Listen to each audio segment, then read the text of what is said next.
To Senthur Vasumathi kitchen. நம்ம இன்னைக்கு செய்ய போகிறது என்னென்னா சில்லி ஆயில் பாஸ்தா. இது நம்ம ஸ்ப்ரிங் பாஸ்தா எடுத்துருக்கிறேன் நான்.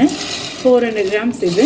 இதில் தேவையான அளவு தண்ணி ஊற்றி உப்பு போட்டு கொஞ்சம் எண்ணெய் ஊற்றி ஒரு விசில் இல்லைன்னா ஒரு 10 மினிட்ஸ் மட்டும் அப்படியே குக்கரில் வேக வச்சு இறக்கிக்கலாம். அதுக்கப்புறமா திருப்பி ஸ்ப்ரிங் நம்ம சில்லி ஆயில் பண்ணுவோம்ல, அது எப்போதும் போல் அந்த நூடுல்ஸ் பண்ண மாதிரி தான் சில்லி ஆயில் ரெடி பண்ணிக்கணும். இதில் போட போகிற காய் என்னென்னா கோஸ் போட போகிறேன். இந்த பாஸ்தாவில் 400 கிராம் பாஸ்தாவில் நான் வந்து 600 ml வாட்டர் ஊற்றிருக்கேன். கொஞ்சம் வாட்டரியாக வேணும்னு கேட்டால் அது என்ன சூப் அண்ட் ப்ளஸ் பாஸ்தா மாதிரி இருக்கணும்னு கேட்டால் அதனால் கொஞ்சம் தண்ணி ஜாஸ்தி வச்சுருக்கேன். இல்லைன்னா நம்ம வந்து ஒரு 400 ml ஊற்றினா போதும். இப்போ இது நம்ம மூடி குக்கரில் மூடி ஒரு 5 நிமிஷம் இல்லைன்னா ஒரு விசில், கரெக்டாக ஒரு விசில். இப்போ இதில் எண்ணெய் ஊற்றிருக்கேன், உப்பு போட்டிருக்கேன். உப்பு வந்து ஓரளவு தான், ரொம்ப ஒன்று இது அளவுக்கு போடல, ஒரு கொஞ்சமாக ஒரு திட்டமாக போட்டிருக்கேன். இப்போ நம்ம ஒரு விசில் வச்சு எடுத்துடலாம். பாஸ்தா எப்படி வெந்திருக்குன்னு பார்க்கலாம். ஒன்று போல் வெந்திருக்கு. கொஞ்சம் தண்ணி இருக்குது, சரியாக இருக்கும். இப்படியே நம்ம ஓப்பனில் விட்டோன்னா இப்படியே ஒன்று ஒன்றா சரியாயிடும். ஒரு விசில், கரெக்டாக ஒரு விசில் தான் வைப்பேன். உடனே ஆஃப் பண்ணிட்டு இடையில வேணுன்னா நீங்கள் கொஞ்சம் முன்னாடியே எடுக்கிறனாலும் எடுக்கலாம். இது கரெக்டாக தான் இருக்குது.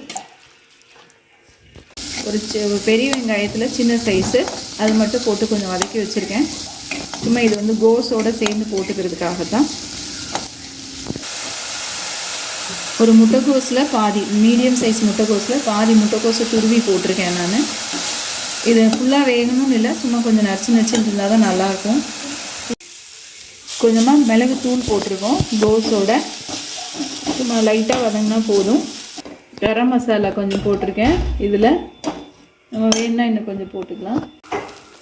காரத்துக்கு தகுந்த மாதிரி சில்லி பவுடர் போட்டுட்டு அது தகுந்த மாதிரி கொஞ்சம் வதக்கி விட்டுக்கிறோம். கொஞ்சம் பச்சை வாசம் போகும்.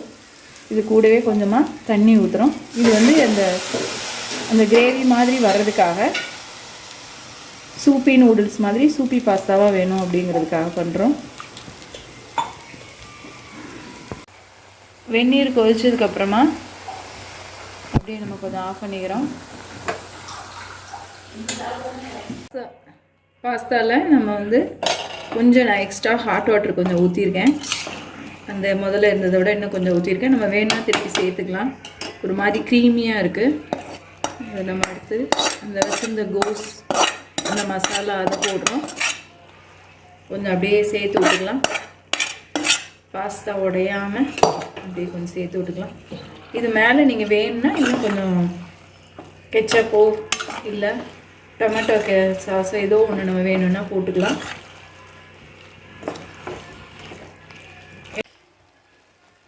நல்லா மிக்ஸ் பண்ணியாச்சு. இப்போ இதுமாதிரி டாப்பிங்ஸ் பண்ணுறது தான் வேலை.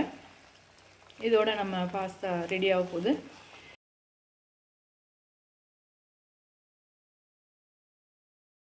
சில்லி ஆயில் பண்ணுறதுக்கு ஒரு 10 பூண்டு நல்ல பொடிசாக நறுக்கி எடுத்துக்கிறோம். அப்புறமா வந்து ஒரு டேபிள் ஸ்பூன் அளவு சாஸு, ஒரு டேபிள் ஸ்பூன் அளவு சில்லி சாஸு, அதெல்லாம் போட்டு மிக்ஸ் பண்ணிக்கிறோம். அடுத்தது சேஷ்வான் சட்னி. இது காரத்துக்கு தகுந்த மாதிரி போட்டுக்கோங்க. இது கொஞ்சம் காரமாக இருக்கும். அடுத்தது சோயா சாஸ், அது கொஞ்சம் போட்டுக்கிறோம். பொட்டி பண்ண அடுத்தது சீசன் வெள்ளை எள்ளு,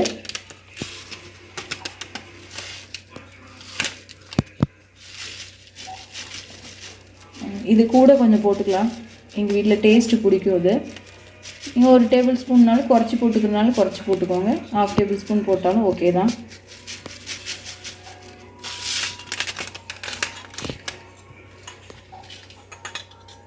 அடுத்தது சில்லி ஃப்ளேக்ஸ் நம்ம அரைச்சி வச்சுருக்கோம். அந்த சில்லி ஃப்ளேக்ஸ் கொஞ்சம் போட்டுக்கிறோம்.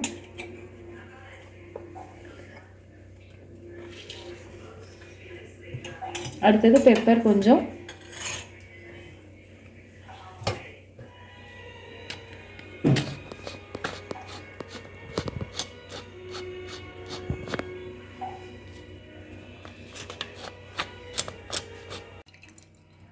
சில்லி ஆயில், அதாவது ஆயில் கொஞ்சம் சூடு பண்ண போகிறோம் சில்லி ஆயில் பண்ணுறதுக்கு.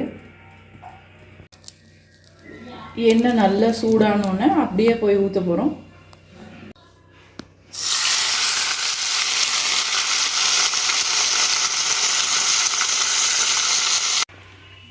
இப்போ கிண்ணத்தில் நம்ம எடுத்து வச்சுருக்கோம், அதில் டாப்பிங்ஸ் போடுறாங்க.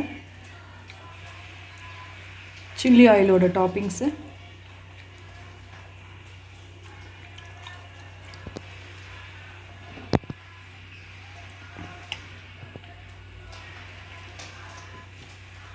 ரெடி ஆயிடுச்சு.